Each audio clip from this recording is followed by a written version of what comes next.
नहमदुहु व नुसल्ली अला रसूलिहिल करीम अम्मा बाद। एक दोस्त सवाल करते हैं कि मुझे अक्सर ख्वाब भूल जाते हैं, जब भी मैं कोई भी ख्वाब देखूं वो याद नहीं रहता।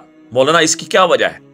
हज़रत दानियाल अलैहिस्सलाम फरमाते हैं, ध्यान तवज्जो से सुन लें कि इसकी चार बड़ी बड़ी वजूहात हैं, एक वजह नहीं है, चार वजह हैं। क्या? नंबर एक, नीयत के खराब होने की वजह से।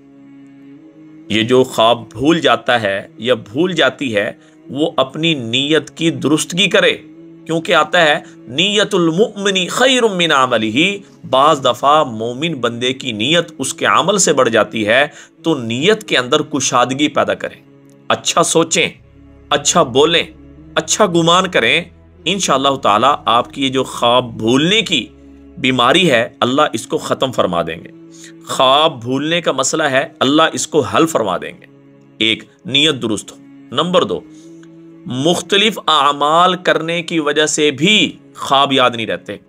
मतलब आपने एक अमल शुरू किया, आप कलमे का वजीफा पढ़ रहे हैं या पढ़ रही हैं, आपने एक ही दिन पढ़ा था, तो आपके जहन में आया कि इसको छोड़ दिया जाए, दूसरा ले लिया जाए। फिर आपने दूसरा शुरू कर दिया, फिर आपने तीसरा शुरू कर दिया, फिर आपने चौथा शुरू कर दिया। तो मतलब आमाल के मुख्तलिफ होने की वजह से भी ख्वाब भूल जाया करते हैं, याद नहीं आते।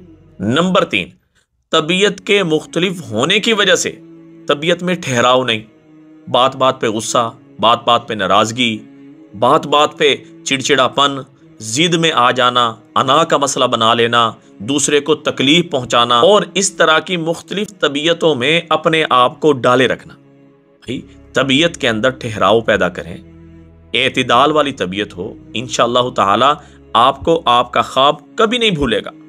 और नंबर चार, गुनाहों की कसरत की वजह से। आपके गुनाह ज्यादा हैं, नेकियां कम हैं। आपके 24 घंटे जो गुजरते हैं उसमें से अक्सर वक्त गुनाहों में गुजरता है।